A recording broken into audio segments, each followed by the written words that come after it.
And we are live. Mic check 1 2 1 2. What is the sound saying? What are the visuals saying? Welcome back, people, to the channel Chosen Wisdom Football, where we say what we see, not just how we feel. We try to be as objective as possible to remove the bias that we all have in football.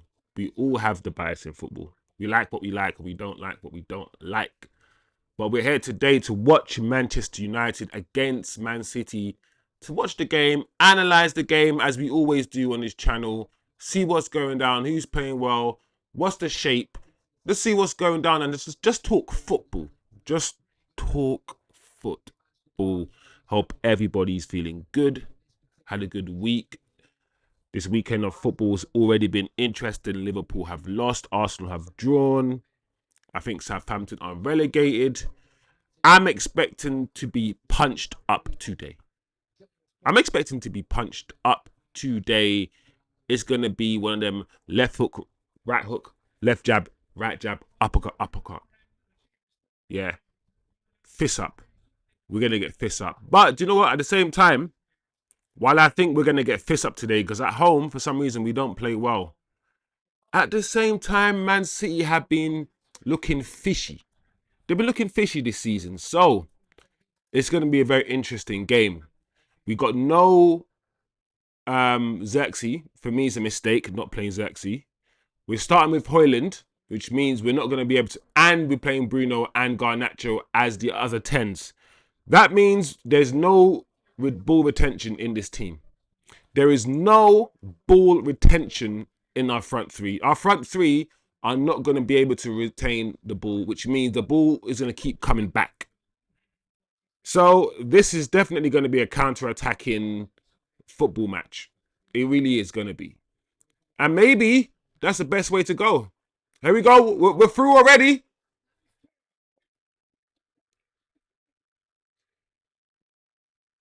Penalty. What? No, that's a penalty. What? Why didn't Garnacho just pass it? Oh, Bruno was there. Bruno was there. I knew what he tried to do, but rather than try to cut in, I wish that touch inwards was a pass rather than just a touch. I wish Garnacho was aware just to put it. You know, Bruno was there. I reckon Bruno would have scored.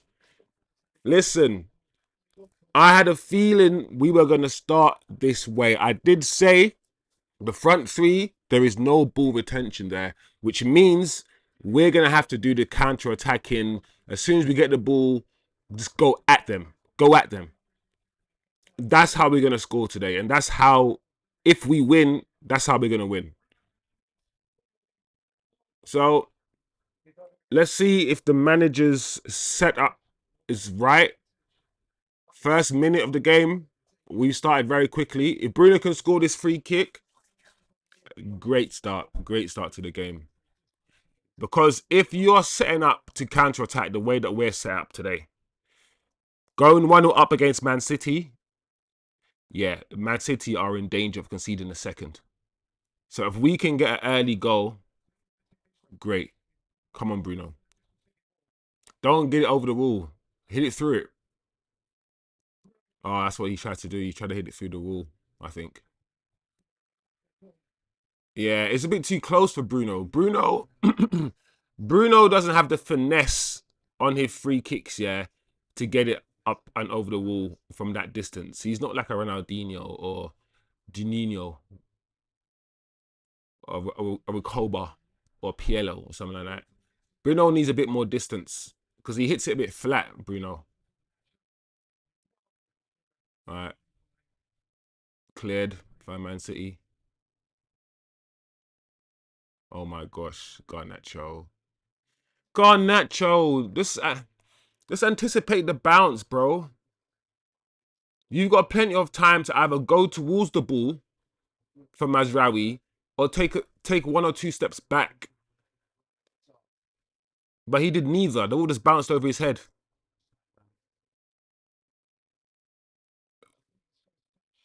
Oh, Maguire. Just booted it clear. All right. Already Celtistic in the chat. No penalty, but can still make something of a free kick. Unfortunately, we couldn't make anything at the free kick. So let me see who's starting for Man City. You got De Bruyne on the field playing in that sort of midfield role. Yeah, we've got Man City looking after the ball now, but we're closing them down aggressively. We're pressing. This is good. This is good. Good press.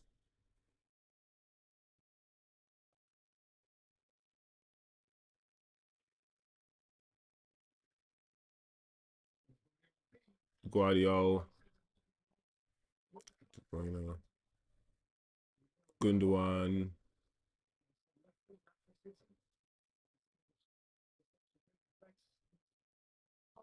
Kovacic, Foden, Bernardo. Got no Haaland today as well, because of course he's injured. So I think we've got a Mamouche kind of up front. Man City still got the ball now. They're moving the ball really well. Good defending. 4 minutes in, Man City are starting to move the ball a little bit. I'm trying to understand the sort of the shapes and how they're playing right now. We've backed off a little bit, not pressing as aggressively because they've beat the press, and now their back line, Man City, are almost on the halfway line. So Man City are getting into we're getting into a low block, I guess, and City are forcing us back now, which is what City want. City want to play just like Arsenal. They want to play the game in this one half of the pitch. They want to condense the field. And right now, Man City have got us all camped in our own half, which is what we also want in a way. The way that we've set up, we're not afraid of that because of the counter attack. Garnacho is not as quick. Garnacho is not as quick as he appears. I think a lot of people think he's quicker than he is. He's not very quick. Garnacho has normal pace. I would say he's not any quicker than anyone else on the field. He just has quick feet. I wouldn't say he has quick feet. It's just the way he runs. Because I've never seen, and I'll put this out there, I've never seen Garnacho actually run past a player and beat like he's never ever beaten a player. Like he usually stays with his man, or or you can put him through on goal. But once he's got the ball at his feet and he's running with the ball at his feet, he's never been able to just run past a player. He's not very quick with the ball at his feet, Garnacho. I know it might be a weird thing for me to say, and a lot of people might disagree, but forget how quickly he appears he's moving. Just look at the distance he covers, and look at the fact that, like I said, he never really gets away from his man, really. I'm not saying it's a problem, because I'm not all about pace and power anyway. You know, I like players like, for instance, Jadon Sancho. I like Jadon, and Jadon's not that quick.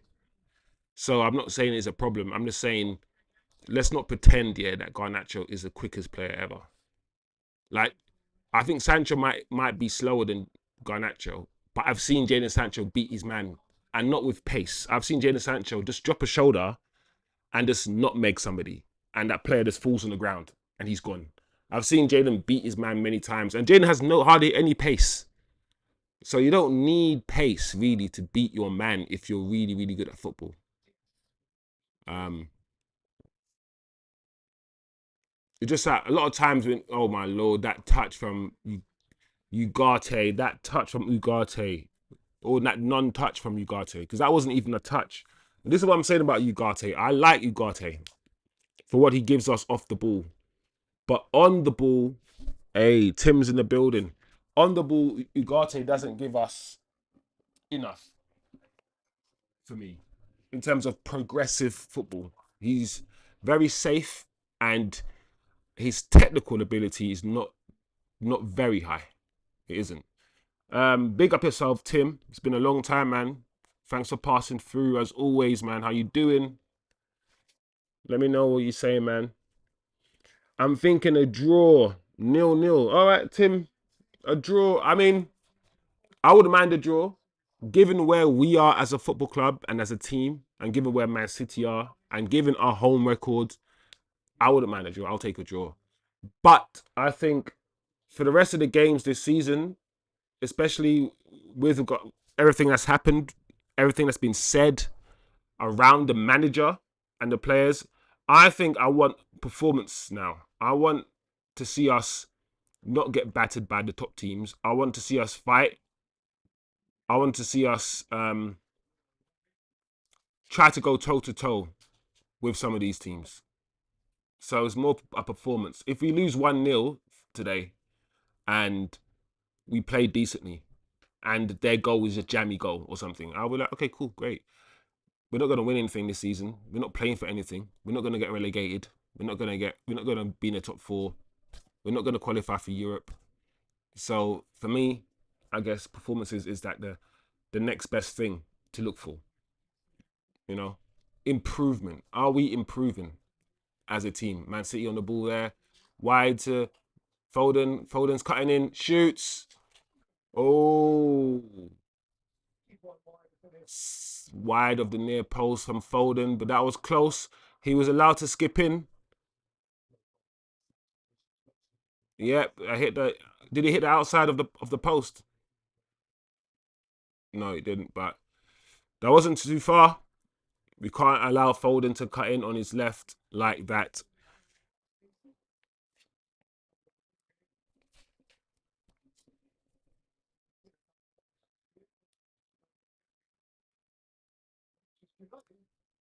There we go.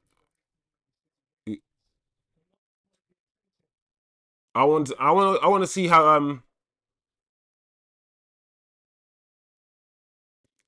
what's his name?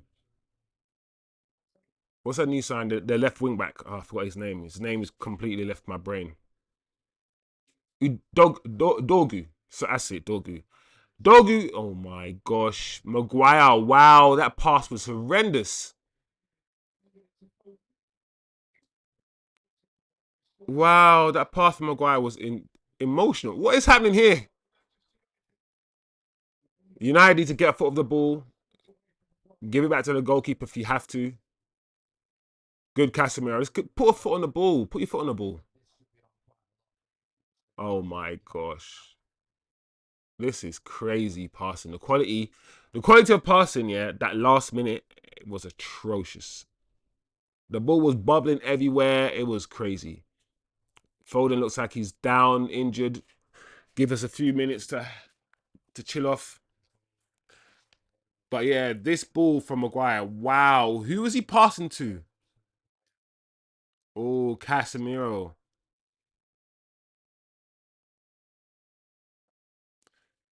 So we got the ugarte and Casemiro double pivot again. So the manager is starting that double pivot 2 games in a row. And it's quite interesting. Very, very interesting that we never saw this double pivot. We never saw Casemiro and ugarte play together for the whole season. We saw it twice under Rude and it worked well. And then as soon as this manager came in, he ripped it up and we never saw it. And for the whole season, many United fans have been saying, we've seen other midfield pairings. But the most obvious midfield pairing that we haven't seen, and we don't know why we haven't seen it, was Casemiro and ugarte. And while I think last match was the first match they actually played together, and we lost the last match, there's pros and cons of that midfield pairing. I mean, the obvious pros is the defensive cover. Like you saw there, Foden, Casemiro was not having it. Casemiro was not having it. So the defensive cover, those two provide you. I think the issue, of course, with playing those two there is you're not getting the best progression. You're not getting the best ball progression from the midfield. And we need those two to play the ball forward. Now, Casemiro can play the ball forward. He's not the greatest. That's not his forte. But he can do it. Ugarte, not as much. So you're getting perhaps a lack of forward passing when those two play in a double pivot. But You know, you gain, you lose. It totally depends on what the manager wants, how he's setting up, and what he wants to achieve. What kind of match does he think it's going to be? You know, Maguire on the ball, Ugarte dropping deep, Dallo, good, well done. Oh my lord, Hojlund, Hojlund, yeah. When that ball was clipped over to Hojlund, not once, yeah, not once did he look like he knew what he was doing. Not once did he looked like he had a plan in his head. Like, you know, when anyone else, any striker would have had the ball, he's like, I'm just gonna control this straight away, bring and then hold up the play, bring others in. He didn't know, he had no plan of what he wanted to do in his head, and you could tell he was just running with the ball. And that's my problem with this striker, right? Is the fact that he's shit. I don't care anymore. This striker's not good. He's not good. And every time, yeah, he plays, the commentators always talk about him like he's the best. Oh, Man United must play with Hojlund. How can we start with Zirkzee? It looks absolutely strange to not see Hojlund on the pitch. I think Man United need Hojlund. Without Hojlund, I'm like, bro, this man does not score goals. This man can't even. What a ball! What a ball! Good take from Mamouche. Maguire was so slow there, but he got there in the end. The guy can't hold the ball up. The guy can't bring others into play. Look at there. The ball's bouncing over his head. He's just not confident footballer. He's 21, 22. Like, he should have these basics by now, and he doesn't. It's absolutely insane that he scored, what, 2 goals in like 25 games? And we're still talking about him like he's a must. We need him. Listen, I can't wait to get rid of this guy, Hojlund, and have someone competent up front. And the thing is, it's not even his fault. I'm not even angry at Hojlund because corner for Man City, clearance, Man City are demanding a penalty, cleared again from Hojlund. It's not his fault that he cost 75, 80 million. It's not his fault. It's not his fault that he's the only quick striker that we have. And it's not his fault that he gets played game after game after game, even though he's not scoring goals and not delivering or not doing anything. It's not his fault. It's the manager's fault. But he's still playing. And he's not good enough. He is not. That's my rant, man. I had to get my rant over because I know this game, yeah. I know this game, Hojlund's going to annoy me. He's not going to hold the ball up. He's not going to give us what we need. So Man City are going to be coming at us again and again. And the ball's going to be fizzed into him. And he's going to be backing into players. And he's going to be falling on the ground. I know I'm going to see that stuff today. I know. So I'm just going to get my Hojlund rant here out of the way. His inability to hold the ball up and give us a respite and all these things. I'm going to have my rant now. So when he starts doing them things, I can just be in zen. I can just be like, so yeah. Cool. I'm done now. I'm done. I'm done my Hojlund rant. Which striker would you like to see us sign? Tim. I want to answer the question, yeah, by saying, first and foremost, yeah, I don't actually rate, yeah, many strikers. That's why I had to caveat it by saying, do you know what? It's not fully, it's not a personal thing with Hojlund. Like, he plays the way he plays, innit? So it's not, I'm not one of those guys who just hate the kid, bro. I first of all think the quality of strikers, yeah, in the world right now is poor. I feel like strikers, where's the Aguero? Where are the strikers? I'm hearing 100 million, yeah, for Osimhen. Are you alright? What is happening in this world, bro? Like, what is really going on? Like, it's crazy. It's like, I feel like strikers now, yeah, they do the dog work and the goals are coming from wide forwards. Like, the wide forward players. For the last 10 years, that's what's been going on. Like, we need Firmino's Like the Firminos and the Martials, yeah, the facilitators, yeah, we act like we hate them. Like Benzema wasn't facilitating, yeah, for fucking what's his name, Bale and Ronaldo, and Benzema didn't sacrifice his goals for these wide forwards. That's been going on for time, and with disrespect, yeah, these ballers, these forwards, yeah, they don't score a lot of goals, but they're ballers, bruv, and they facilitate for the selfish guys, bruv, who can't pass, who only can score, yeah. So I don't know, like, which striker would I sign? I like the Ipswich striker. I like the Ipswich striker, Rory Delap. Yeah. But I don't think Rory Delap is going to come to United. I would get a Premier League striker. I wouldn't go abroad anymore. I would get Rory Delap. I wouldn't even mind, yeah, getting an Embuemo or something like that. Um,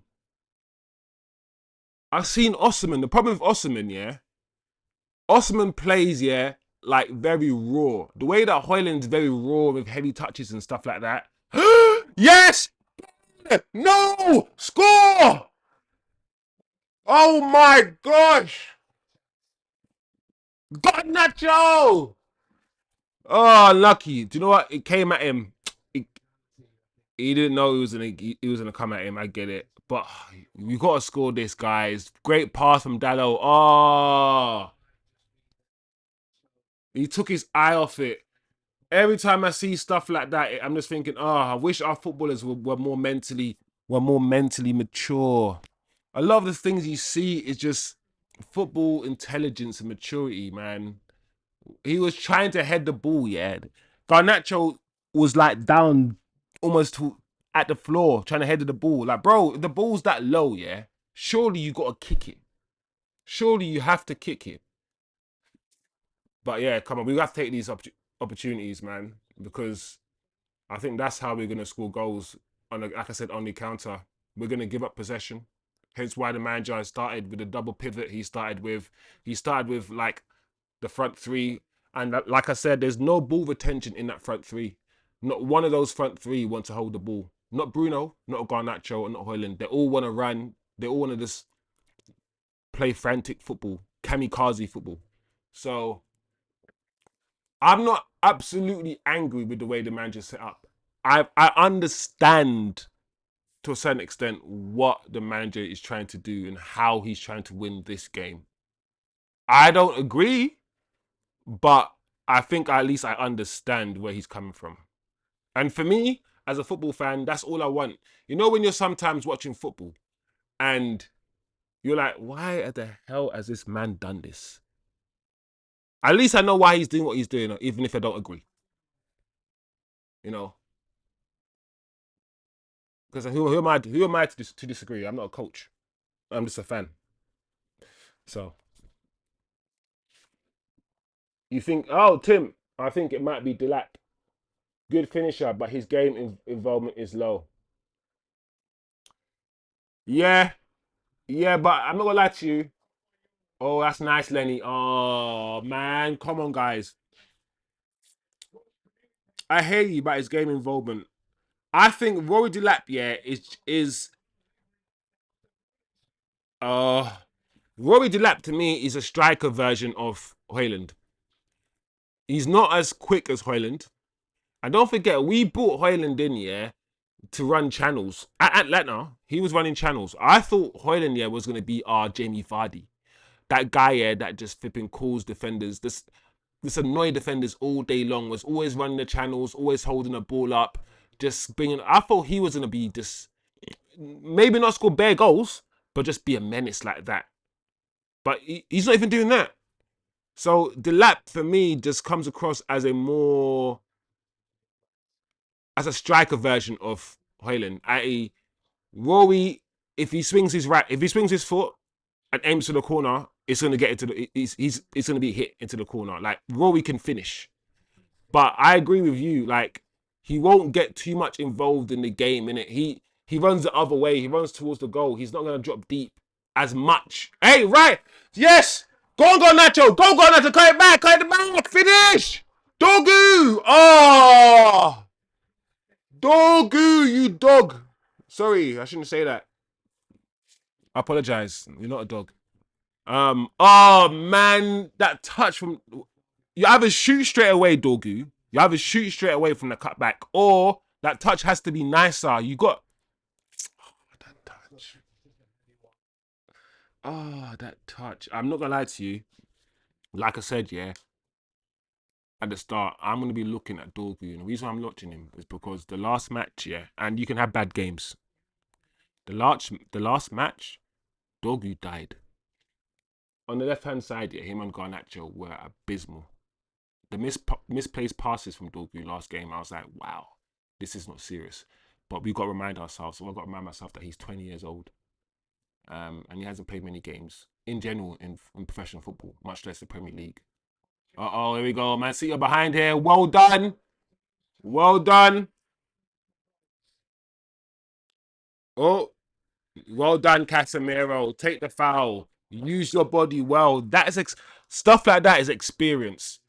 Like, I cannot believe, yeah, that people in their minds, yeah, in their brains are thinking Ugarte is better than Casemiro. There's nothing Ugarte does that's better than Casemiro. Nothing. There's not the one thing, yeah, that Ugarte has, yeah, over Casemiro, which to be honest is important. Perhaps mobility. He's got more legs than Cas. He can probably cover. I say probably, but I still see Casemiro just everywhere. Casemiro doesn't have the pace to move as quickly as he used to. But he's a better passer of the ball than Ugarte. Better tackler than Ugarte. He can read the game better than Ugarte. Like, I'm not... I think, obviously I'm comparing them. But I'm comparing them for a reason. To say that as washed as people say Casemiro is, he's not as washed as people say he is. He isn't.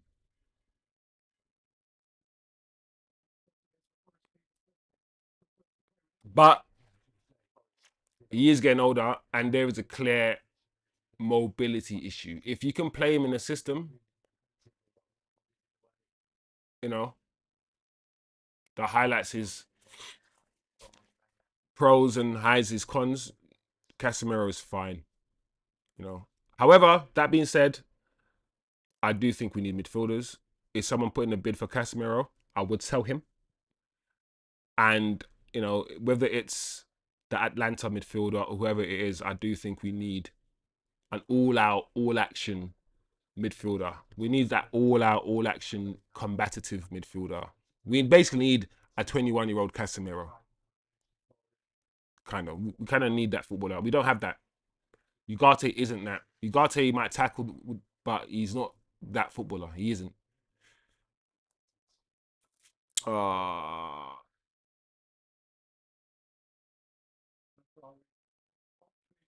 well done, guys. Well done. This is what I like. Well done. Good football to the left, to the left. Dogu. Oh, Dogu. Again.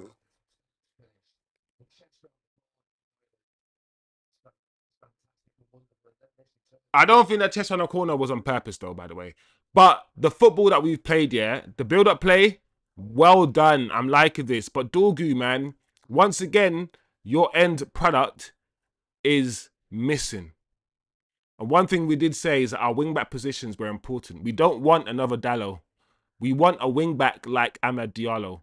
We want a wing-back that's a winger that can finish. If we have wingers or wing-backs that could finish like wingers, dribble like wingers, plus defend, then we will be in a better situation. I thought Dorgu would be that player. Time is on his side, but at the moment, his end product, for the games I've watched him, his end product isn't great, bro. It isn't great, guys. I'm still willing to just watch, give him time. After, like, give him a season, keep watching him, see what he does, how he plays. There we go, counter attack. Come on, we can make this happen. It's 4-3. Take your time. We're gonna score. We're gonna score. Oh, that pass. Oh, we have to make these opportunities twice now. We had Garnacho cutting it back for Dorgu, who couldn't get his shot off. We had that opportunity, that moment where it was almost 4 against 3, 4 against 2 almost. Look, and that pass, that pass from Garnacho to Bruno. The pass from Garnacho to Bruno had to be in front of Bruno with more power so he can shoot with his right, but the pass wasn't good enough, man. It's the decision making in the final third from the likes of Garnacho, from the likes of Dorgu, really, that's letting us down. And interesting enough, I said we're not going to have too much possession, but we're doing okay in the possession stat. So, like I said, this City team is not a team to be scared of. They've lost many games this season. That's the reason why they are where they are. We're playing well, and we're progressing with the ball really well against this Man City team. Oh, Dorgu, why are you offside? Okay, out of all the players on the field right now, at the moment, Dorgu's having the worst game. And he arguably had the worst game in the game before. He's made about 3 or 4 big errors for me. And that's a big error. You cannot be offside when you're just there standing looking at the line. There's no reason for you to be past that defender. Just make sure you're not other side of him. You can see him. He's right there. There's no reason. Just keep looking at him. That is really, really bad to be offside in that situation. Anyway, yep, City have the ball. They're camped in our half, but we're quite comfortable. They're not really moving it quick. I think City just need to move the ball quicker if they want to, you know. Right now, every player is taking 2, 3 touches. There you go. Won the ball back. Almost. Offside? No?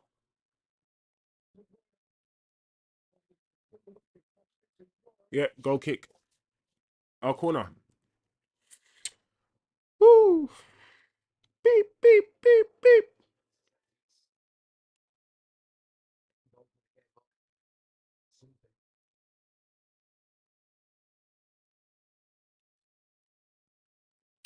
So, this game's been 30 minutes gone. I don't remember Man City creating any chances. United created maybe one chance, if you're going to call the Dorgu chance a chance. Oh my gosh. Oh, no, was nowhere near. Um, but yeah, Onana was nowhere near this. Wow, flipping heck. He was nowhere near it, Onana. My gosh.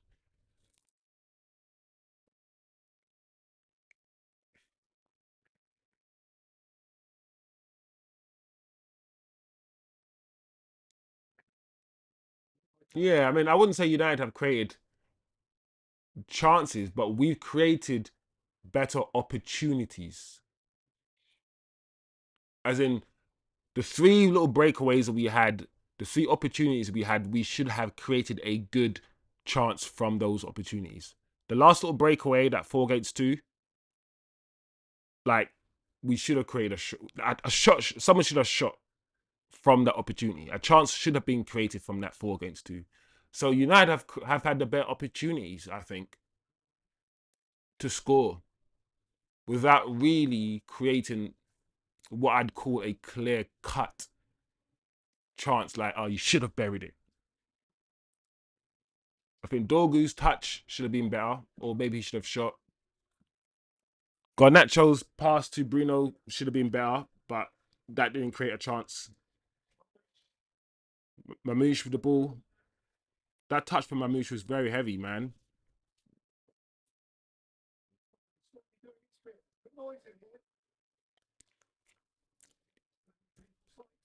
I like this.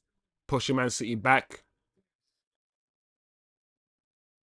Oh,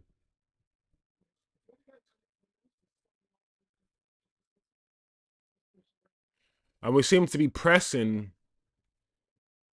more cohesively.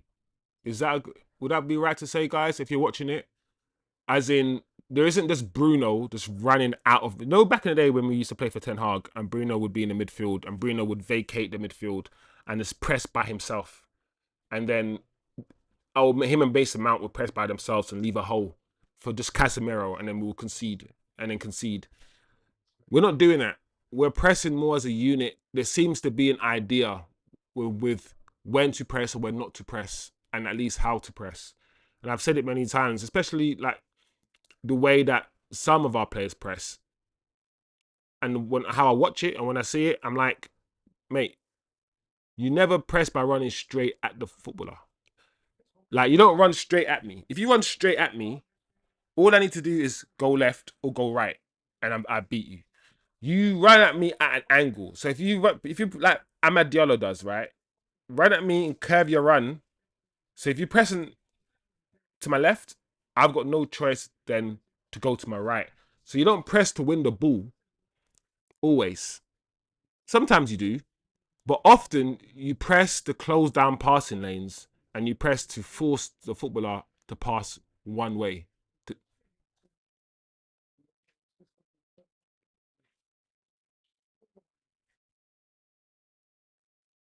Oh,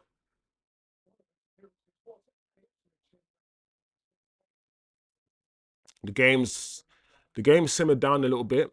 Last 10, like 5, 10 minutes, not much has happened. Man City just been passing the ball in midfield, trying to create an opportunity. United have been resolute, focused.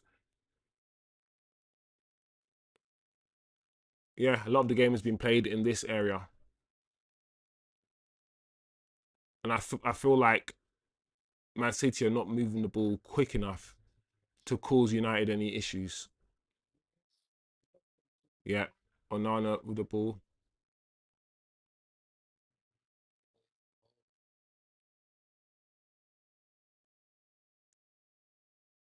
What was that from Ugarte? Oh, Ugarte again.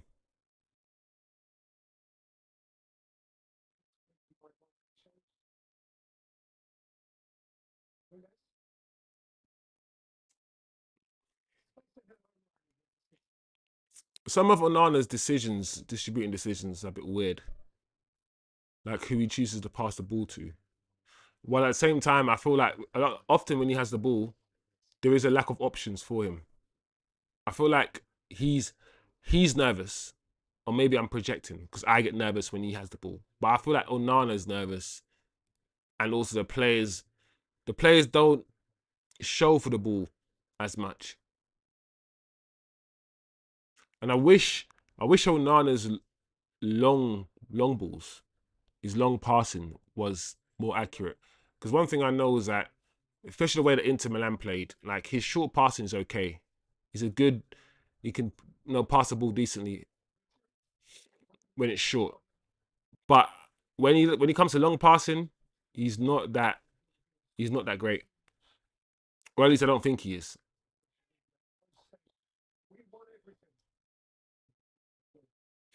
Anyway, 37 minutes on the clock, 0-0. It looks like at the moment, Tim, you're right. This has got a draw written all over it. The game started quite animatedly. Within the first minute, we had a chance. Oh my gosh! And now, like I said, last 10 minutes, nothing's happened. It's been very, very slow. Man City players taking 3, 4 touches on the ball. It's losing its way right now, the game. And you can see why neither one of these teams are fighting for the league. You can see why.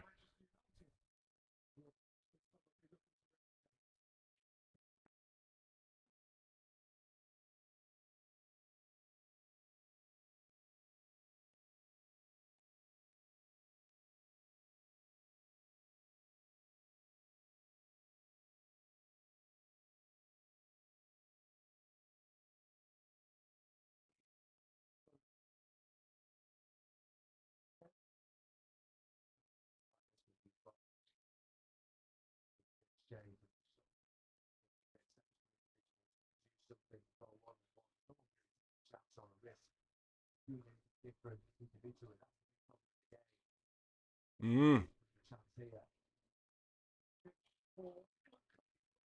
Oh, that wasn't a bad hit from Gundogan. It didn't look like he was too far away from the post. That's the first time in a long while that City moved the ball. When I kept saying to you guys that City are not moving the ball quick enough, it's all 3, 4 touches, then passed. And first time in a long time where you literally saw one touch football from Man City to the point where their midfielder, their deep line midfielder, broke our midfield line and was bearing down at our defensive line. That hasn't happened all game. All game. There we go. What can we do here?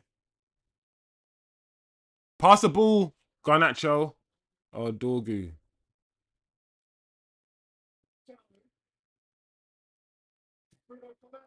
Ah, Casemiro shot. Half a chance. Half a chance.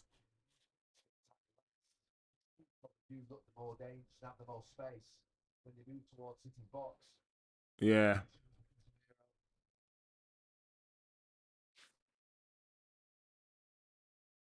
Unlucky. Bruno moved out of the way well there. I don't mind the way Bruno's playing today.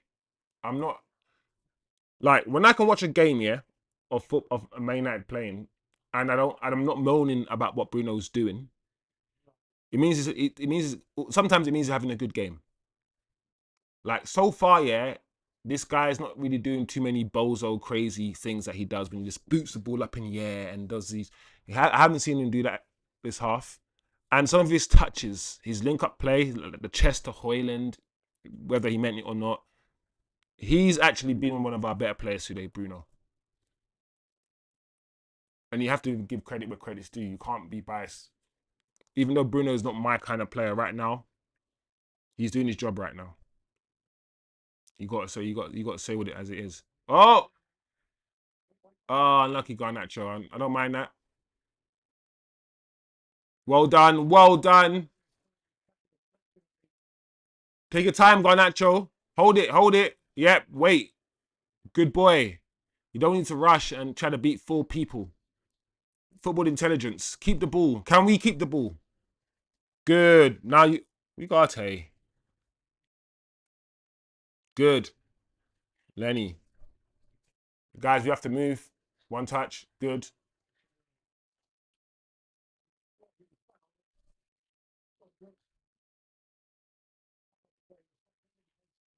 Bruno was fouled. We'll take the free kick. This has got a draw written all over it. And I thought we were going to get punched up. Right hook, right jab, left jab, uppercut, get punched up. I really thought we were going to get punched up. I really thought we were going to get punched up. Right hook, right jab, uppercut, left jab, right hook, uppercut. Yeah, I thought we were going to get punched up, but this is all right. Ah, Dallo. All right. Garnacho.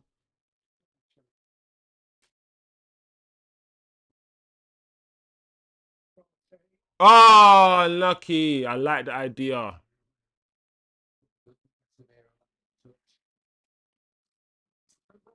De Bruyne.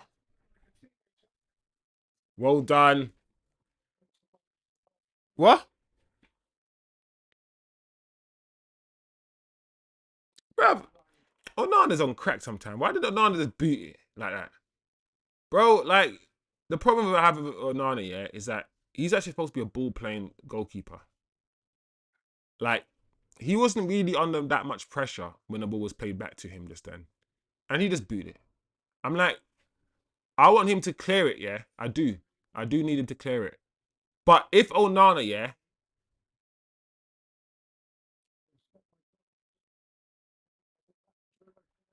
well done, Bruno. Even that little touch from Bruno and even that touch there. I mean, he should have been going forward, but just the cheekiness of just have that little touch and the awareness. Bruno's having a decent game, guys.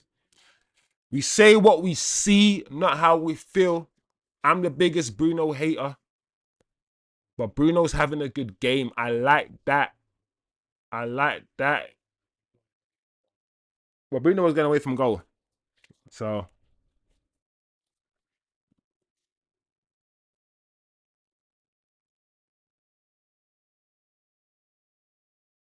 all right, has to be quick. Has to be quick. Well done. Cass, not good enough.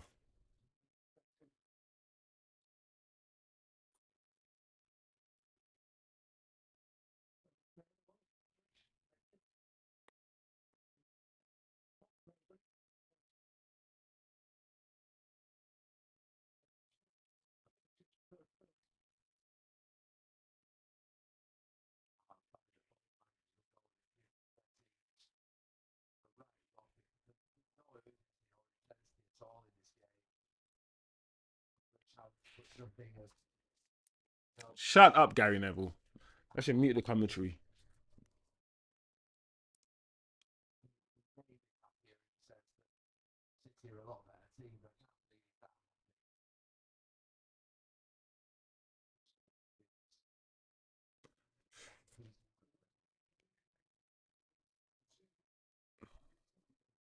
2 minutes added time.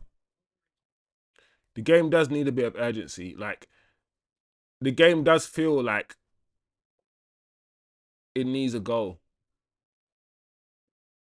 It does feel like there's nothing to play for.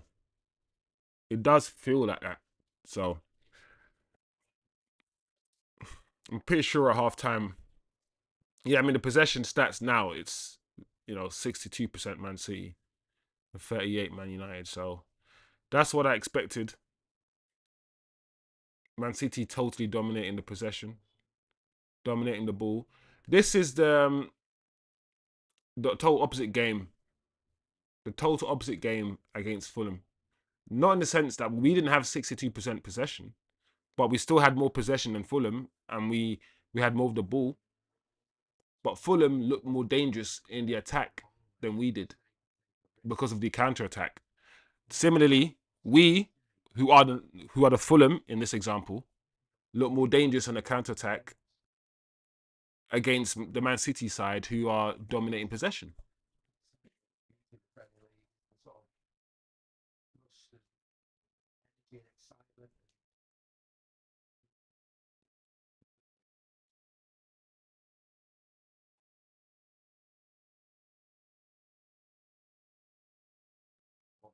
Turkish. I don't know why United can't finish today, but it's not just today.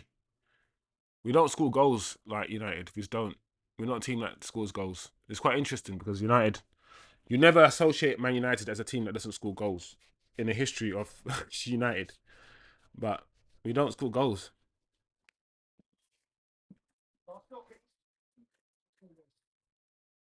Nil, nil. First half finished. What can I really say about the first half, people? Apart from the fact that there is a genuine lack of urgency. I'm not saying all the players are thrown in the towel or anything, but you can tell there's nothing to play for. However, the players are playing. All in all, the game has gone exactly what I thought. We, Manchester United, are set up to counter attack. There is no ball retention in the midfield two. There's no ball retention in the front three. Bruno, Garnacho, and Hojlund are known not for holding onto the ball and bringing others into play and playing a certain type of football. They're known. They bought. They flourished. They didn't even flourish under um, um, Ten Hag because nobody did really. But they're bought to play transition football.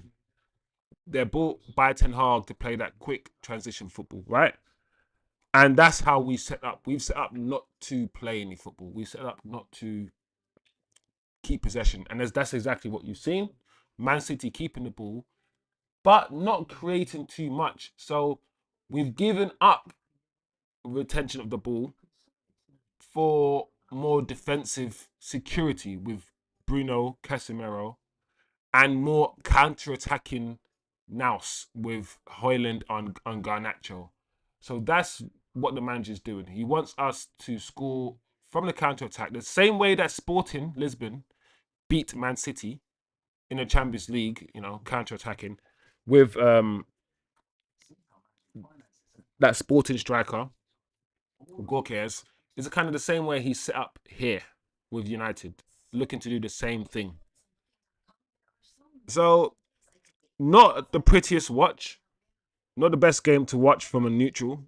And I like to watch games, and even though I'm a Man United fan, I'm still watching it from a United perspective, but I try to be as honest and as unbiased as I can. So from a neutral point of view, I can't see how this is a great game to watch. There hasn't been many chances created. However, United do look the more likely to score because on the transition, you're genuinely playing with more space. We are sitting back, so to score past us, you're gonna have to really, really, really work. You know. Whereas getting the ball and playing on the transition, you're going to be playing with more space and against more space because literally the team you're playing against is running backwards because you're literally playing on a transition. They're not already in their shape, waiting for you to try to break them down. They're running back, they're chasing you back. So we look more dangerous just by default because we're the team playing against a high line. I think there is a goal in this game. I think there's been enough shown in this first half, you know, to at least believe that one of these two teams will score. United look the more likely at the moment. I'm not scared of this Man City team. They're not a scary team at all, and we can actually go and beat them. So if you have to make changes, if you have to bring on Zirkzee in one of the 10 positions and bring Bruno in one of the double pivots and take off either Ugarte or Casemiro, probably, Ugarte for me, then do that. I think that's probably the best way to go. Anyway, I'll be right back, people. I'll be back in 2 minutes. So yeah, leave your comments below as usual. Stay tuned, stay locked for the second half. Be right back.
on screen, it said no.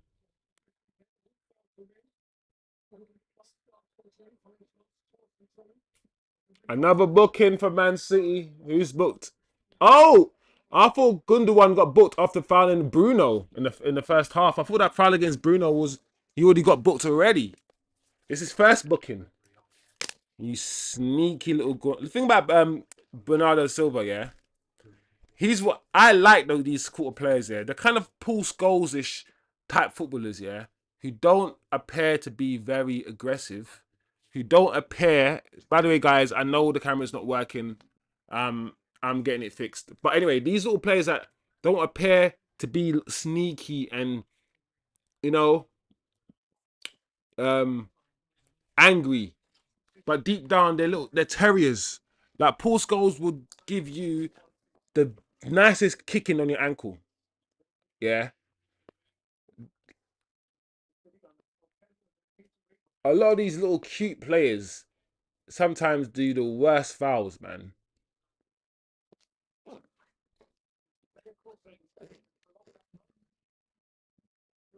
There we go. United of oh man. Okay, we are back on camera. Yeah. There we go. Um yeah. Bruno.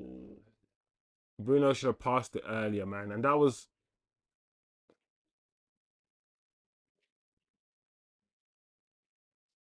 oof. Oof.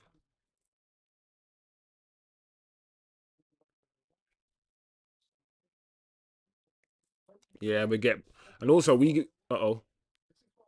Oh. Huh?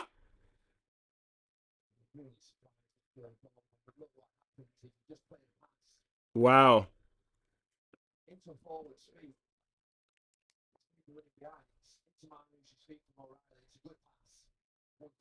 Oh.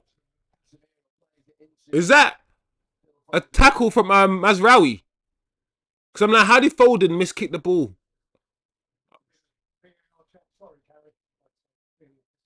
All right, cool.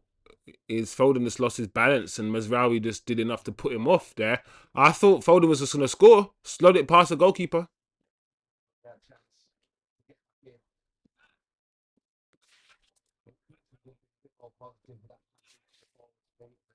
Yeah, ref is on like man went down holding his head, bro, and you can see that he went down holding his head. So you have to stop it.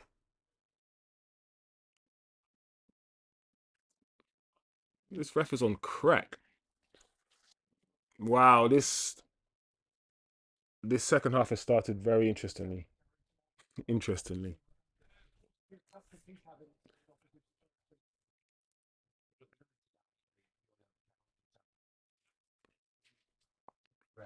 We've literally just set up to counter.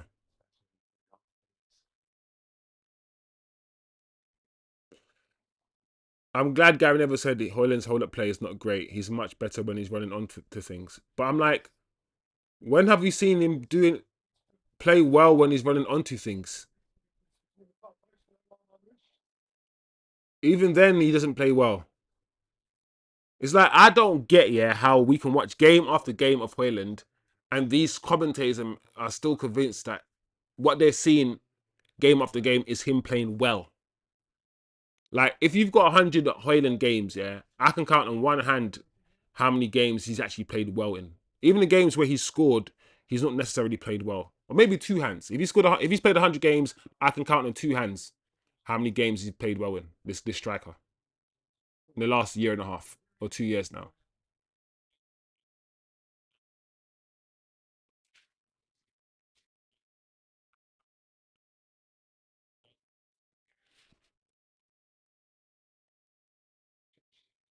That's better. See, all one touch there for Man City. That's how you got. That's how you have to play, man. Yeah, Man City have to be quicker. They have to move the ball quicker. There you go. It's better.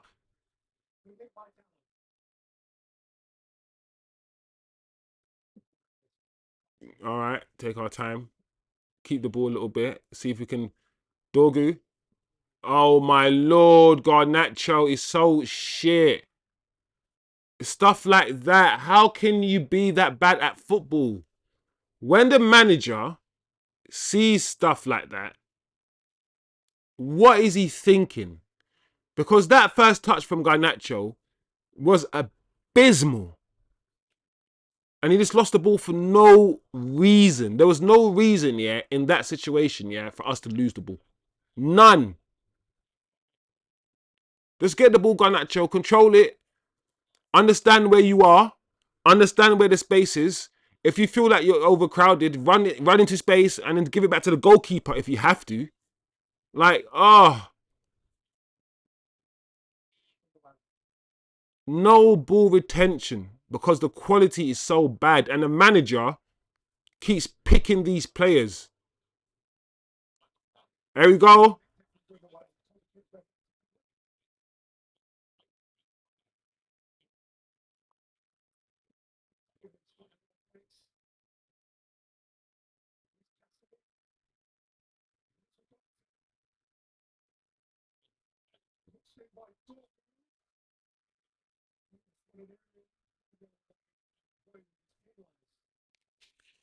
All right, that's a better crossing from Dorgu. The little clipped crossing.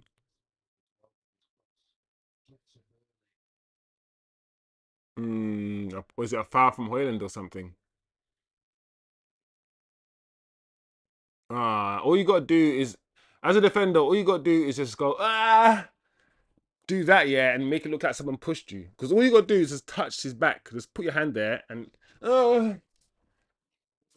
these defenders, bruv. When they want to flip and crunch you and leave a nice one and tackle you, finish, they'll do that. But when they want to fall over, at like they got sniped, you know, by Lee Swagger, then they'll just fall on the ground like,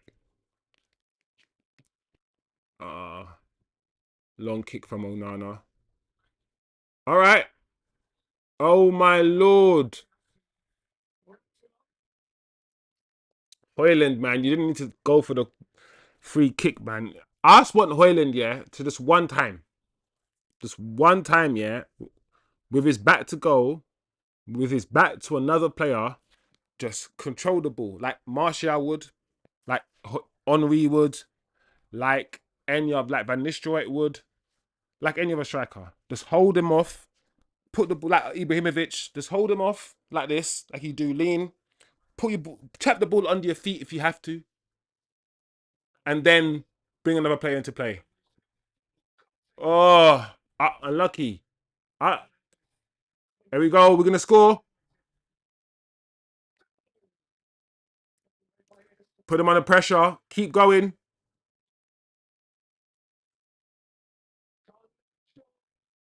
Unlucky. All right. We put Man City under a little bit of pressure. A few balls into the box, but nothing's come from it. Now you City on the break.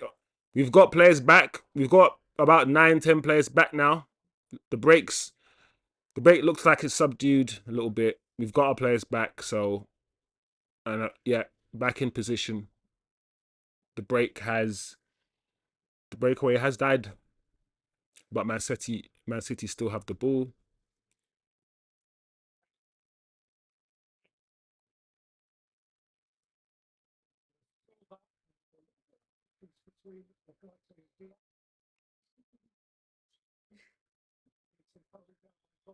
Ugarte. Ugarte's like, bro, you didn't need to do me like that, man. The game had stopped. Why you got to kick kick me? Yeah, that's a foul. Fair enough. But that is unnecessary. Like, come on, bro. What is it? Is it Spanish speakers? Look at these colonizers. The colonizers just fighting.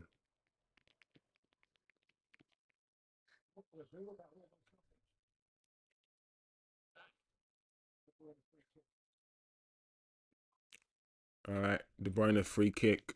55 minutes on the clock. 10 minutes.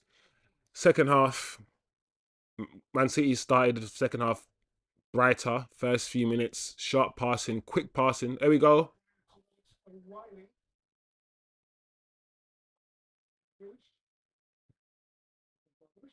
Yeah, but then once Man United have got into the game somewhat, and now there's opportunities. Chances haven't been created still, but both teams have created opportunities to score.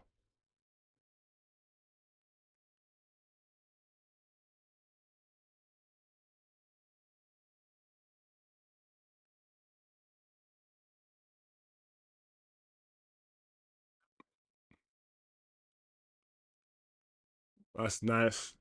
Just take our time, man. Like with the ball, give it back to the goalkeeper. Oh, it went long. Uh-oh,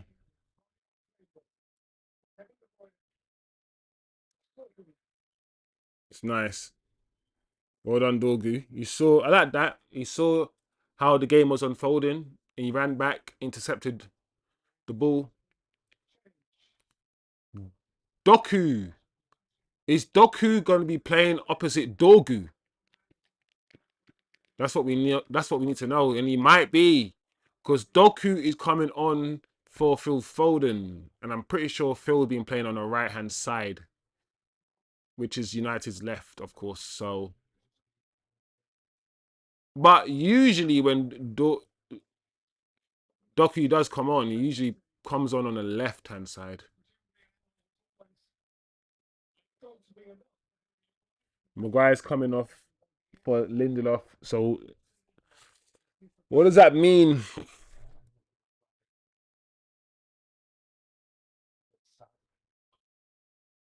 Because we got no Dillet. Maguire's come off.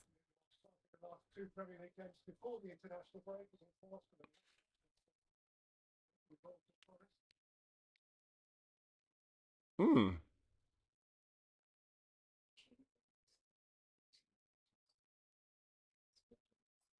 There we go. Can we do something now?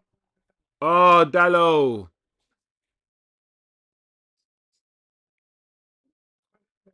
Oh, oh. I wish Dallo didn't cut back. I wish that Dallo on the right hand. See, he stopped there. I wish he's right footed, Dallo.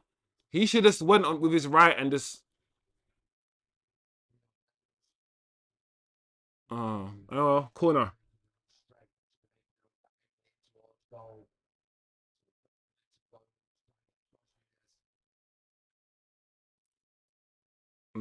Yeah, Bruno with the corner. I can feel, man. If we can get this right, we can win this game.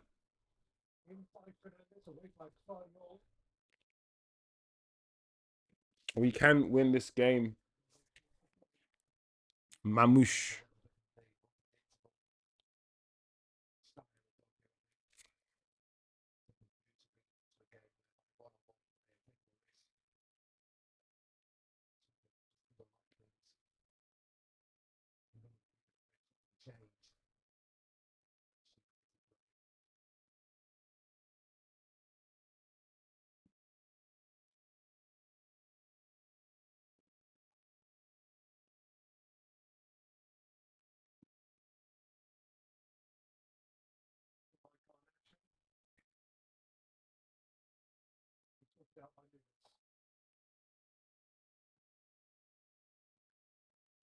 Uh, cool. We'll take that. See if we can retain possession a little bit.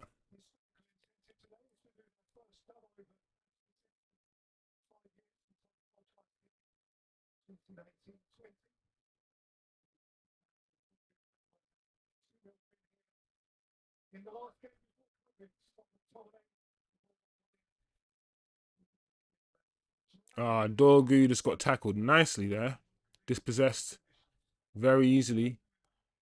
That touch. Was that Mamouche? That touch from Mamouche was not cool. Oh my lord, what is going on? Quality guys. Let's get some quality football. Guess that's it. That's it. Cut in, cut back. You can't beat him on the outside. Well done. Garnacho.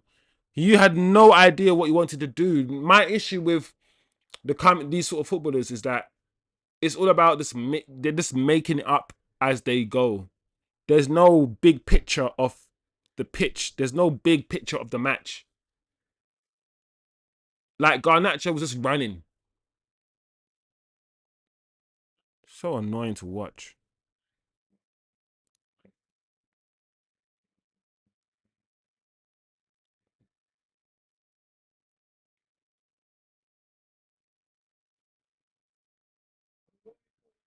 There we go. Cut in. Good boy. Now wait. Dogu. Nice. Get it in. Oh, handball.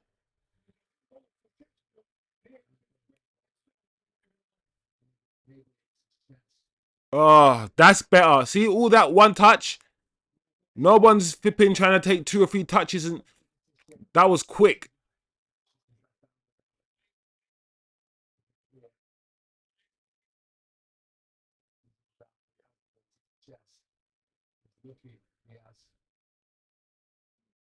Mm.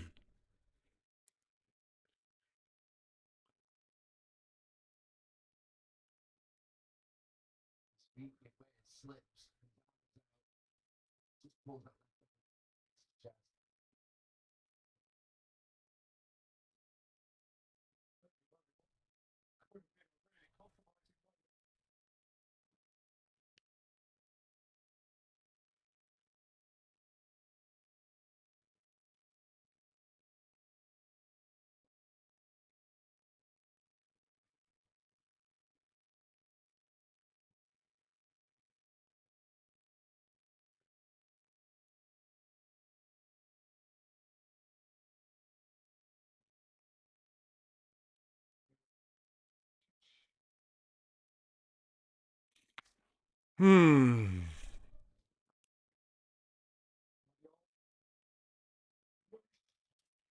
Lindelof comes on and starts acting a fool, man. You don't need to concede that foul, bro.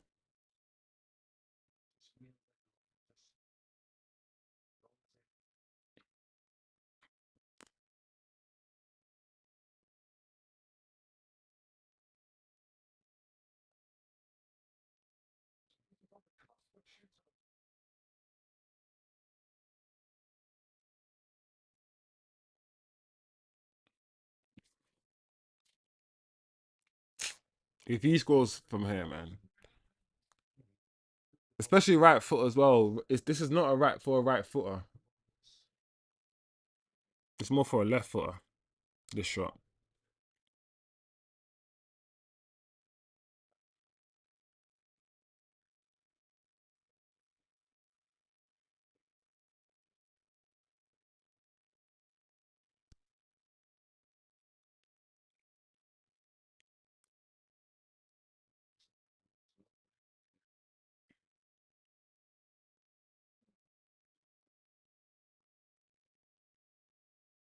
All right, this free kick's taken. It's time to be taken. There we go.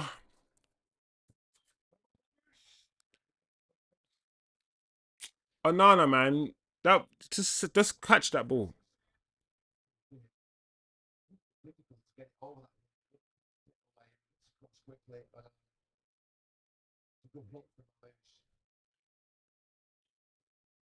Onana, man, you got try to make it look more spectacular than it was, bruv.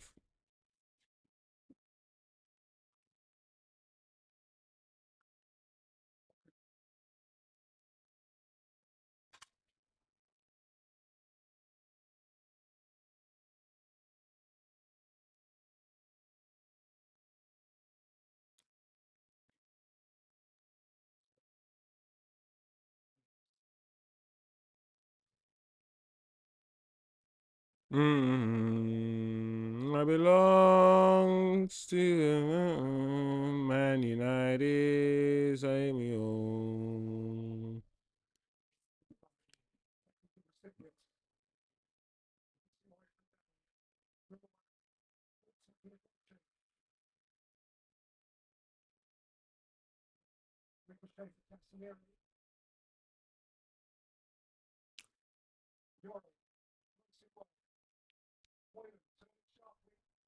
Hojlund is so bad at football. He is so bad at this football thing. Like, he's terrible at it.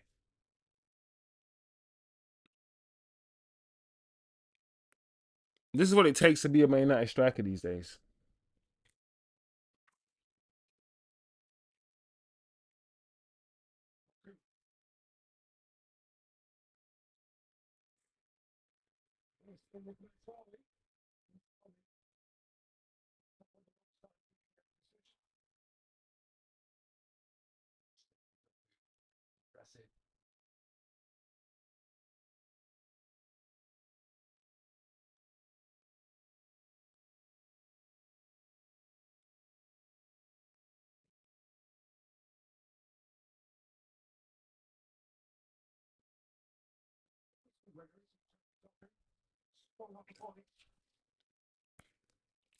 This match is going away from me, man. It's just it feels like a train. It's starting to feel like a training ground match. Attack against defense and counter attack. It's just like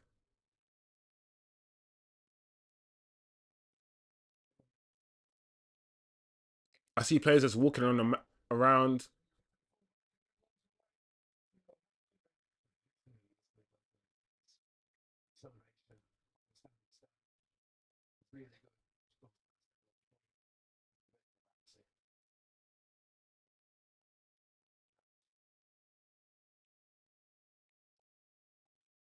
Dallo's being booked as well now.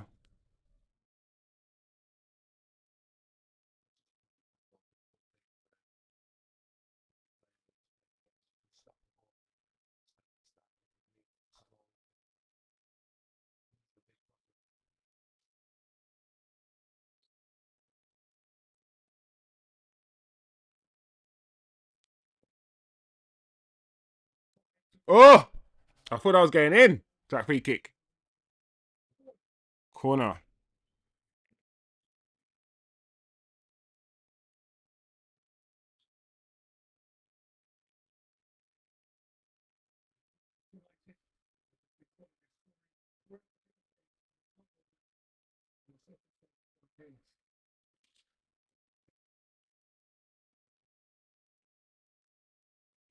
There we go. Corner to Man City.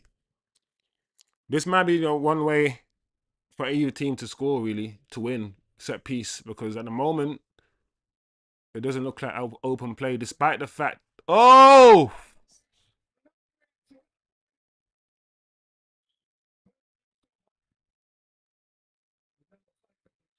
wow.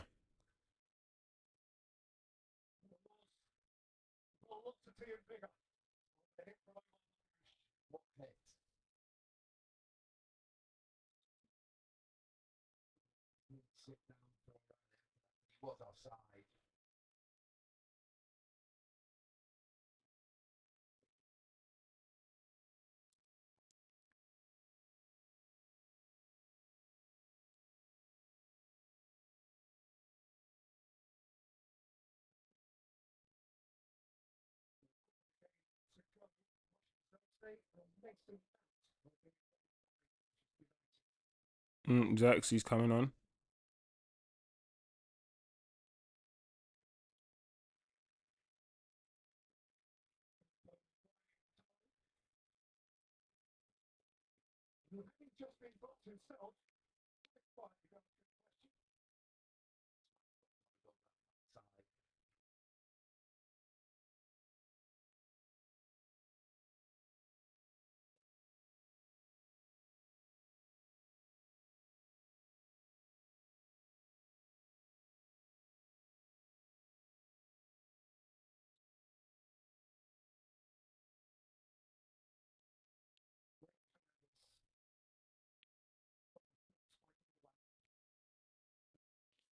Nice, Bruno. Oh, oh my gosh, bro. See what I'm saying about flipping Ugarte and his technical ability? Like, I know that was a nice It looks like he connected a bit nicely. You got to get this on target, bro. Oh, man.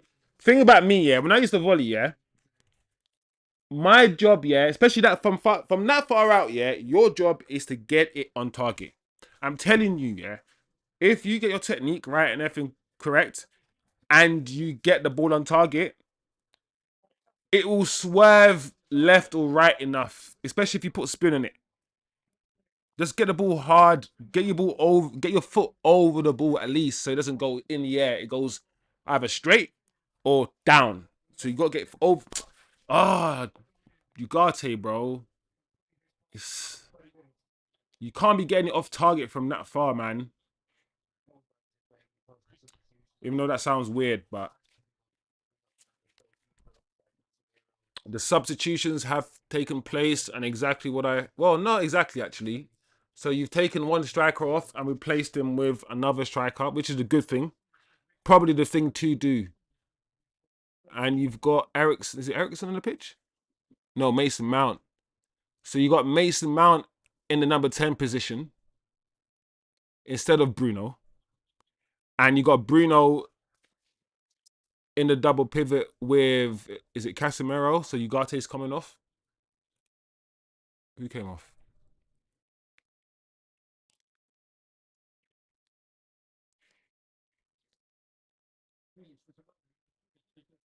Yeah, Ugarte came off.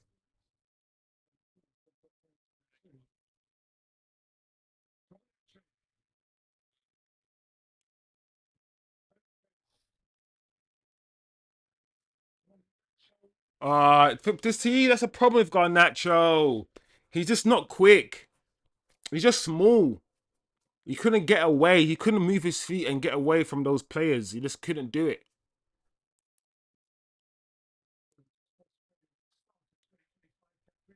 I know he's not blessed with pace, and you can't learn to run quicker. So I always try not to. I always try not to criticize a player for something that, for a physical attribute that they don't have, because you can't change your physical attributes. You can't change how quickly you run. You can't change your height. Um, you can change your strength to a certain extent. Of course, you can go to gym and whatnot, but your natural core strength is your natural core strength. Because as a footballer, you can't get too beefed up anyway, because you need to be mobile. So certain things you can't change, but your technical ability is something that you work on and you work on. So I'll always criticize your footballing ability, the ability that you have with the ball at your feet. And I try not to critique or criticize you. I'll critique it, and say, yeah, you don't have pace, or you do whatever. I'll talk about it, but I won't hold it or try not to. Keyword try. Hold it against the player too much. And that's how sometimes I see football.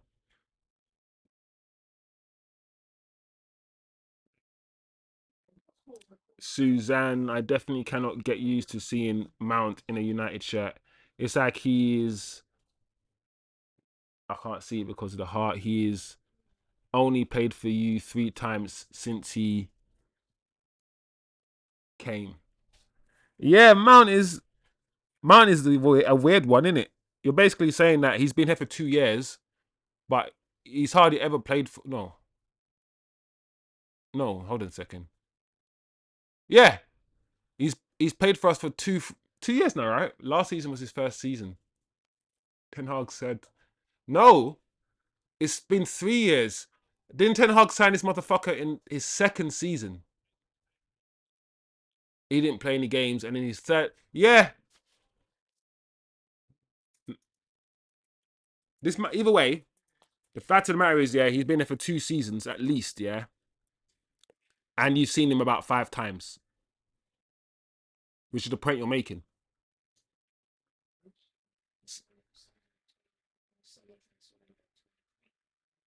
Yeah, yeah. So we've had him for 2 seasons now. This is his second season because he's always injured.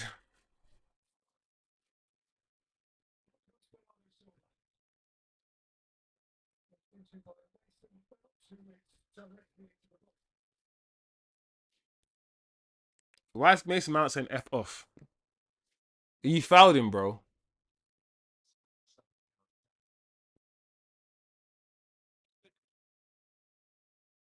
Mason Mount got booking. Mason Mount ain't gonna do nothing.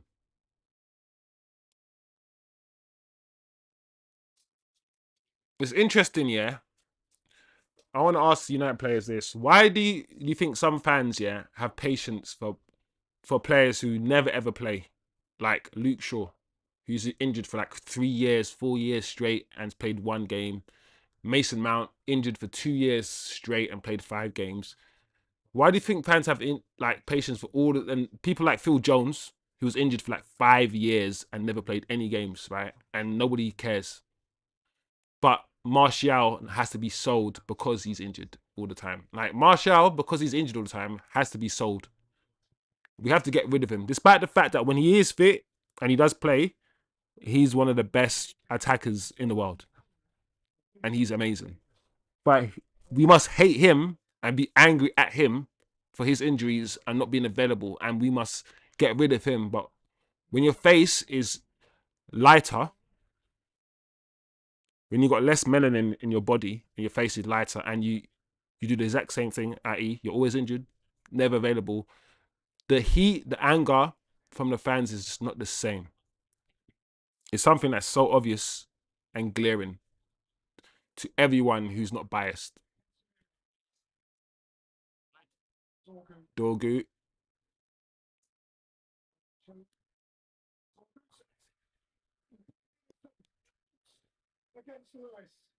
Zirkzee. Oh, we're getting closer. That's a shot from Zirkzee.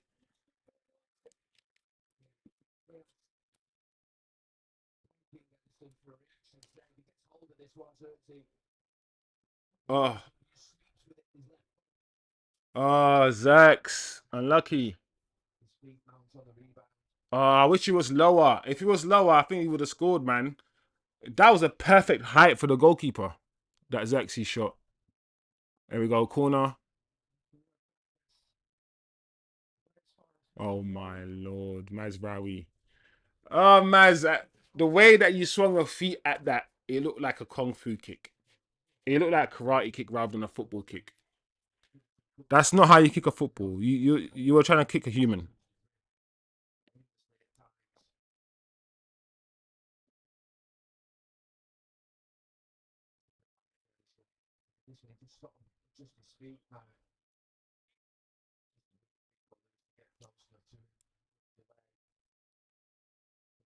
There we go, Doku. There we go. You need to double up on him. Well done. Well done. There you go. You haven't got pace garnacho to take it back. Hold him up for Dogu. Use Dogu. Oh my lord. Oh, bro, this guy's always making wrong decisions. 9 out of 10 times, yeah, Garnacho will make the wrong decision. Oh man,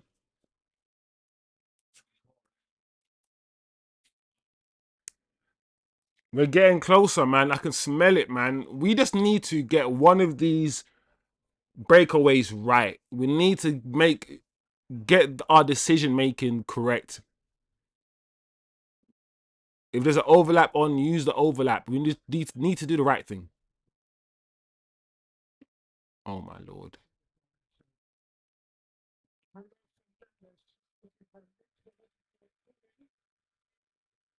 Oh my gosh. Who's that? Who's that? Come on, man. That's not a foul, Casemiro. That's not a foul, Cass. Is there?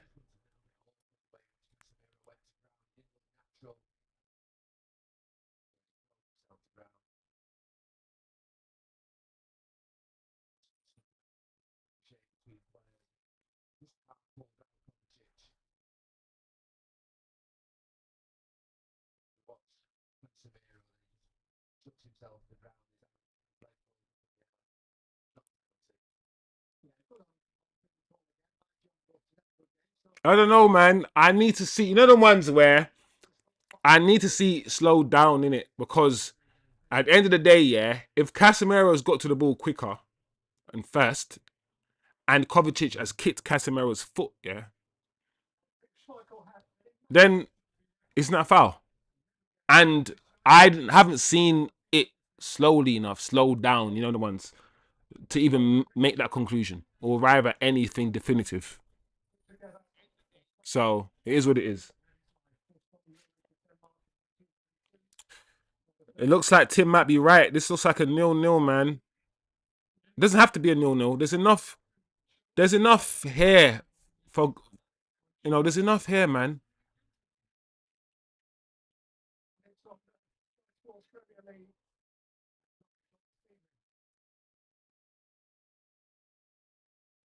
I like Dorgu.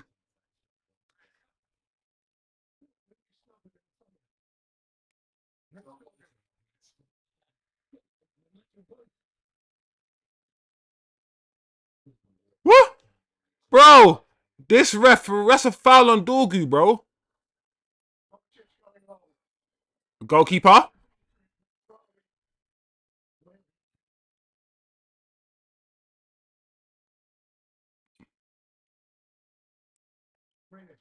I'm not gonna lie, yeah. That's a goalkeeper's ball there, man. I think. Yeah, yeah. This is either gonna be a 0-0 or what's one moment, like you said, wins the game.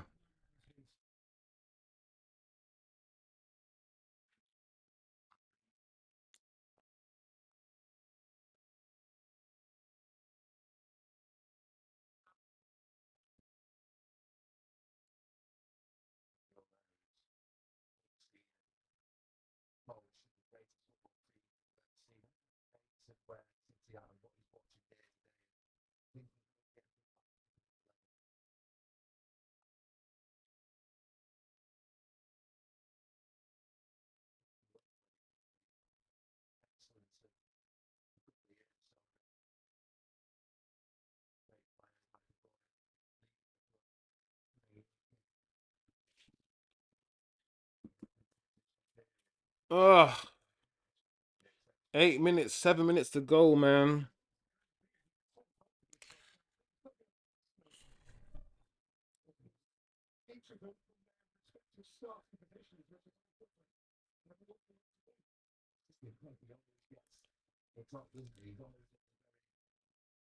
Oh,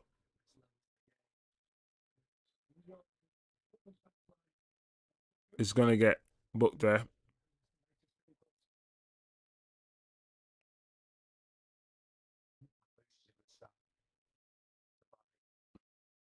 Both teams, both Man City and Man United, need a good amount of investment next season.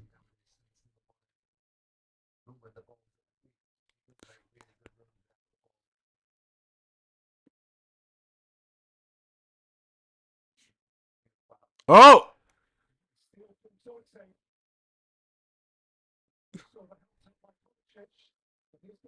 oh, garnacho.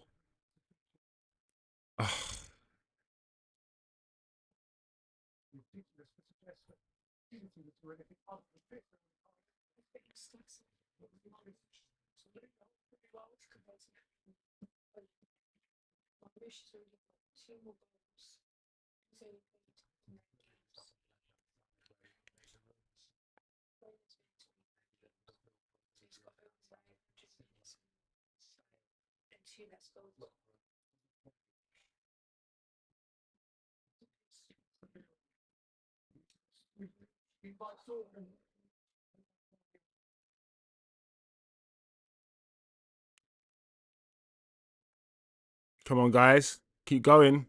6 minutes left. There's a goal here for somebody who wants to win this game. For a team that really wants to win this game, it's here. It's there for the taking.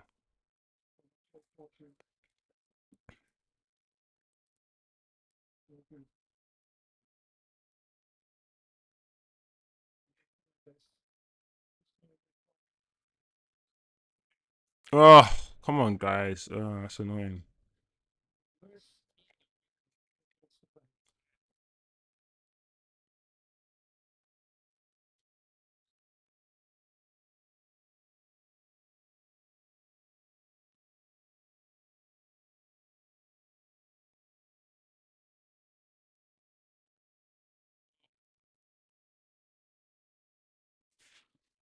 Hmm. This is how we probably should have started, man. Like I said, there should be no reason from now on that Hoyland starts ahead of Zirkzee. I don't care if Hoyland's quicker than Zirkzee, he's got more pace than him. I don't care. Like, I need good footballers to play on the football pitch. I need good footballers first and foremost, and then we can worry about how quick they are. I need somebody who makes the right decisions, yeah, more times, yeah, than someone who's just quick. I'm just being serious. So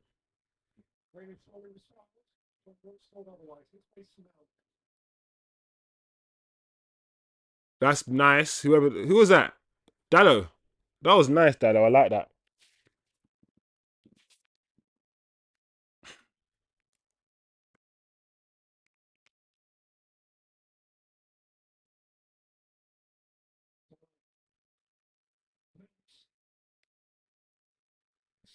Ah, oh, Zirkzee.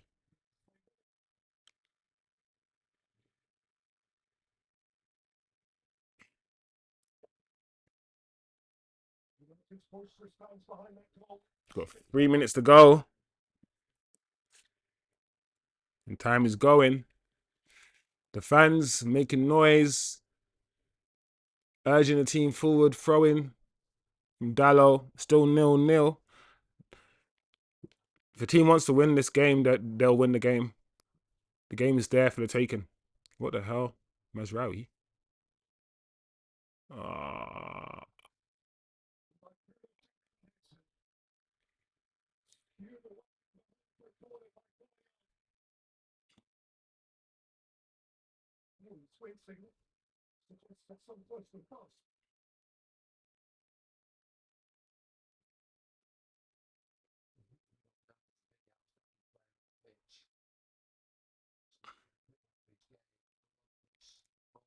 yeah, I mean, I said that, Gary. I said Bruno's probably been the best United player today.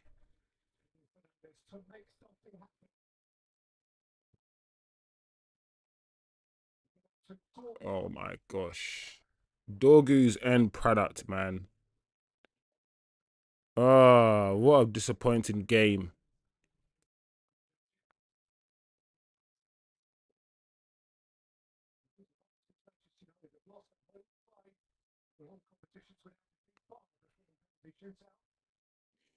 Nil nil. What a dead game.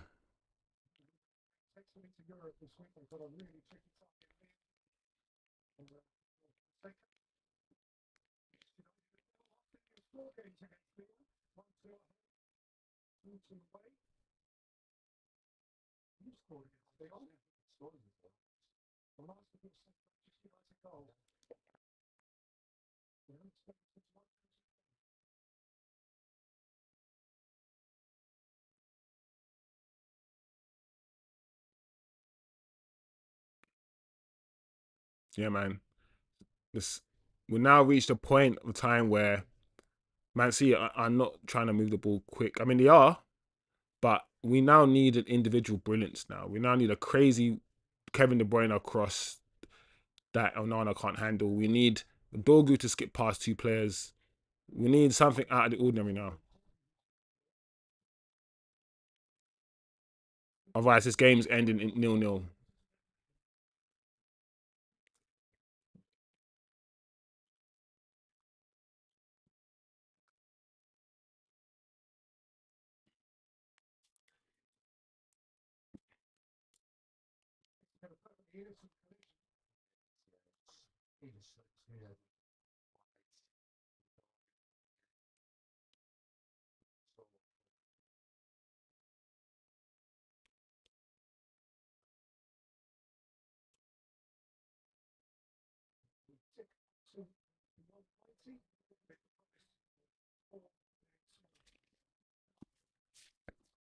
4 minutes added time. All right. To be honest, I think this game now. Yeah, this game's ran its course. I think. I think a draw is okay for both teams. Man City will feel like we're not in the best of place, and we're playing United at Old Trafford. So the draw is not bad. And then Man United will feel that we're not in the greatest of place. We're playing a team that's supposedly better than us, and they didn't beat us.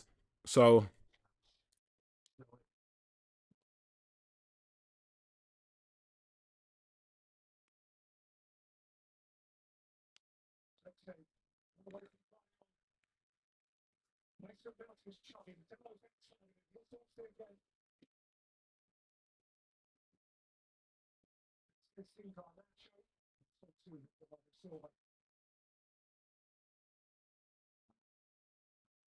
oh,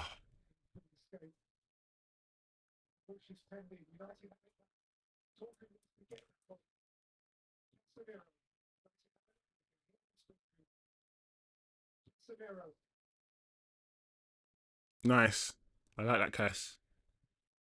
Bruno! Bro, that pass was crazy to Bruno. That sliced off his right foot in the weirdest way.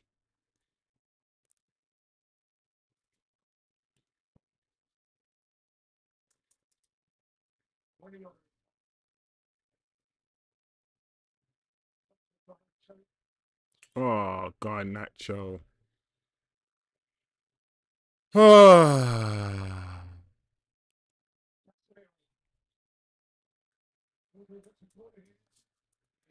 No way. Game's done, man. The game is done. The game is done. Was it very fun? The game is done. The game is done. It wasn't very fun. Look at this guy's wasting time.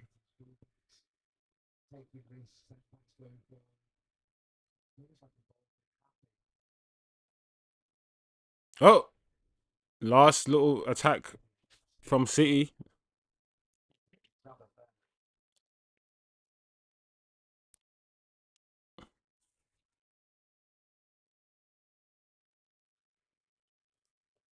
That's it, guys. 1 minute to go. I can't see anything happening. A drab 0-0. Neither team scoring a goal. I can't remember the last time Man United served up a 0-0 where we didn't concede and we didn't score. We didn't concede. I don't know, man. We got to take positive somehow.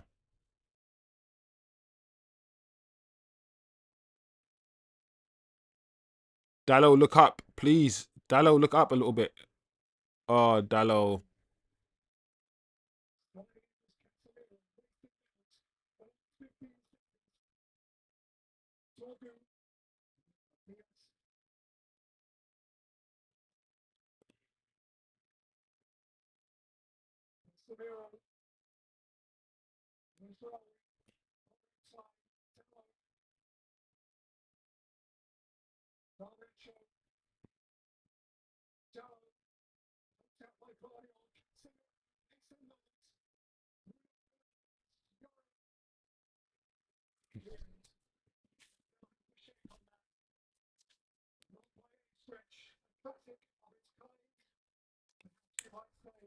And the final whistle has gone.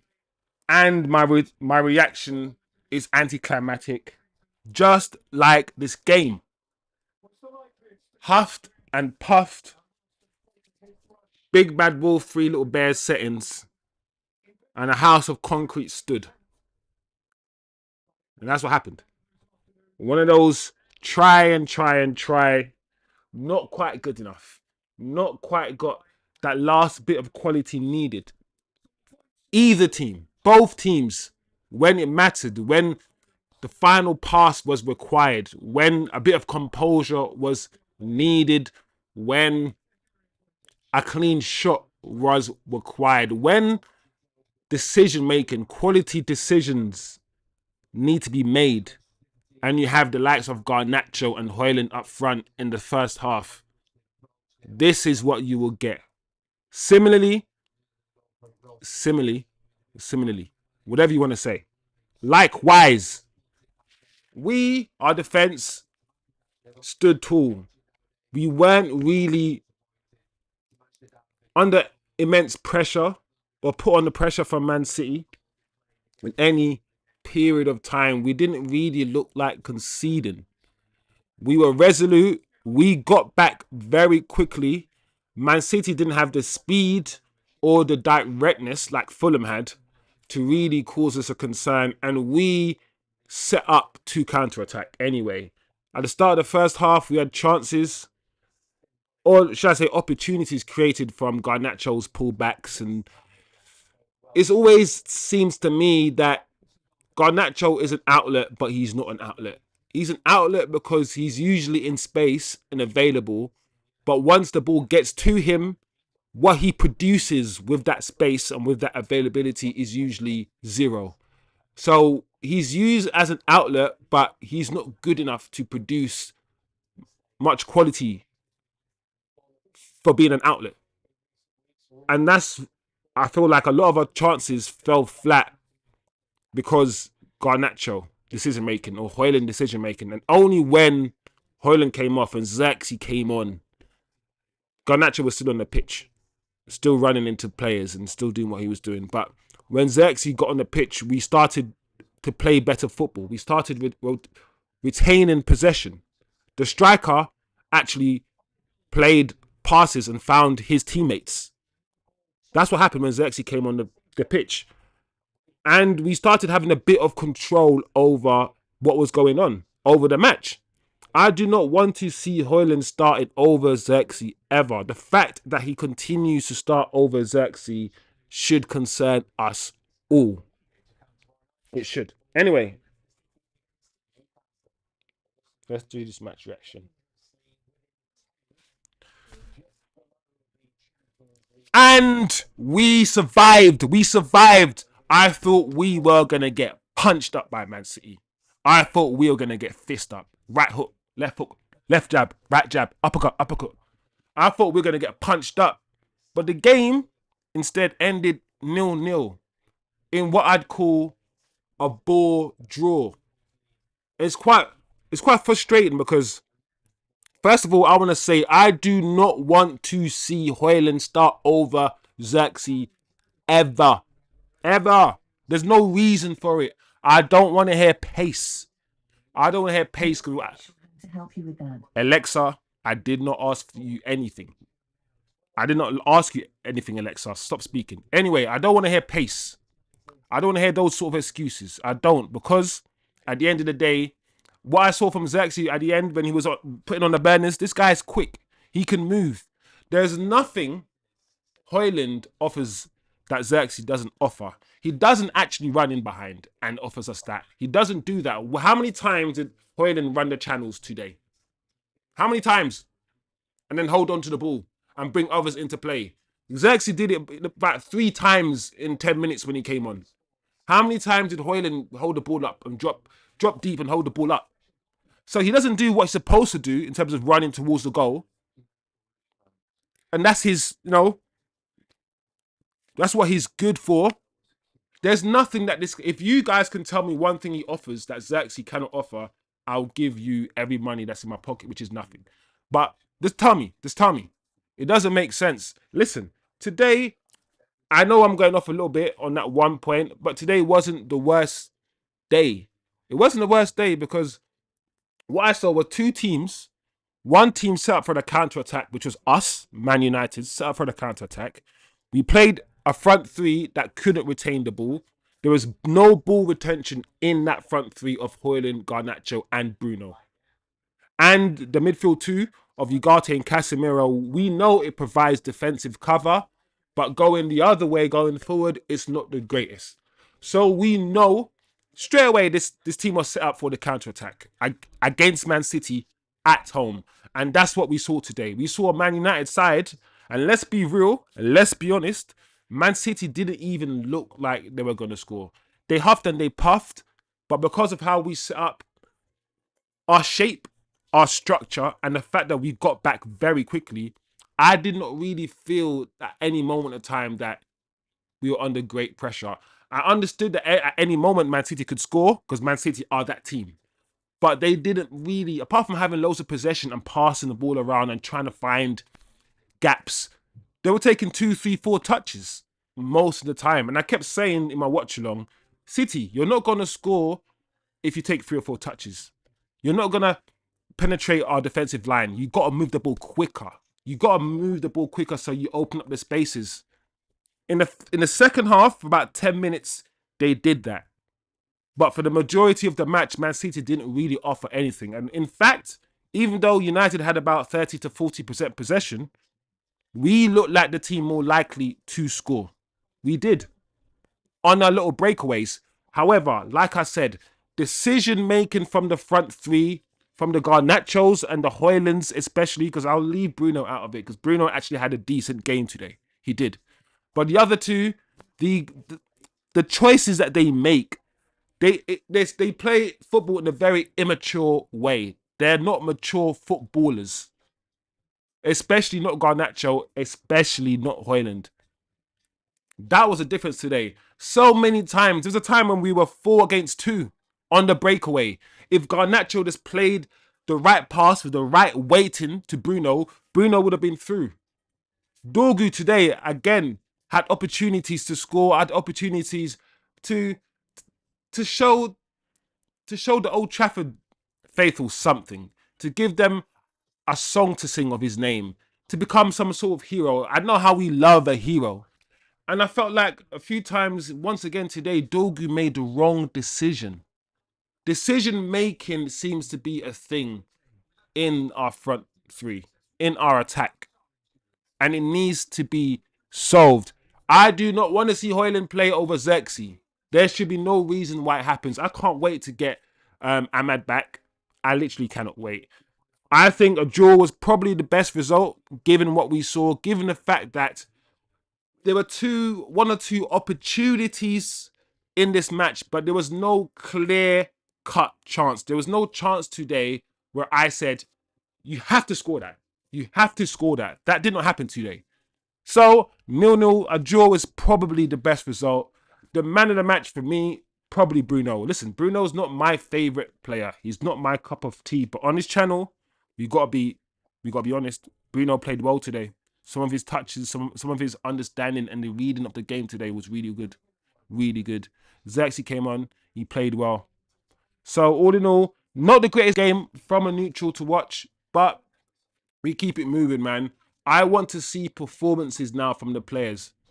This manager's had the players long enough. He should know the players by now. I need to see improvement in performances. Against Nottingham Forest, we actually played better than Forest, even though we lost the game. Against Man City had more of the ball than us, but we created more opportunities than Man City to score. This shows me that performance-wise, we are actually improving performance-wise. We are compared to the beginning of the season. And if we get the better players to fit into the holes, no more Garnacho, no more Hojlund. If we get a better striker, a better number 10, a ball-playing midfielder, who knows next season what we could be witnessing and what we could be seeing.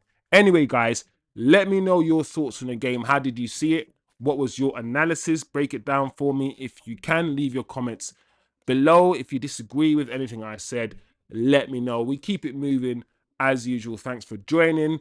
And yeah, big up yourselves. Please subscribe below, share the video with your friends, and keep the channel growing. We need people like you. Thanks for watching. Big up yourself. A little bit. Let me see what's going on. Definitely nothing going on right now. Coming off stream in a couple of minutes. Guys, leave your comments below if you're just passing through. Let me know what you thought of the game. If you disagreed with any of my match reaction, really, let me know why.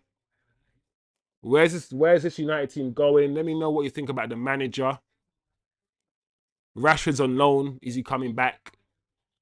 Like, any thoughts, man? Comment below. I'll be off stream, should I say, very, very shortly. I'm first. I need some tea as well, you know.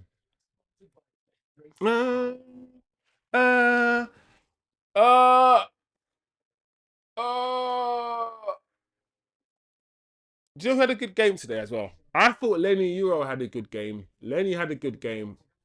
I like Lenny. Lenny, what's interesting about Lenny? Lenny's 19, you know. Everyone keeps forgetting Lenny's 19 and we signed him to like a 5-year contract. So he's not leaving until he's like at least 24. He's here for the next 4 or 5 years. Like, and he's a good defender. We forget that he's a kid. He's the same age as Heaven and all these guys that we're unsure about. Well, no, not unsure about, but people like Heaven have hardly played any games in senior football, while a player who's the same age, Lenny Euro, has already played a whole season in professional men's football. So I like the way we don't play Lenny Euro every game as well, and that we take him in, we take him out of the games, we sub him off, we try to manage him, and I think that's the best way to go.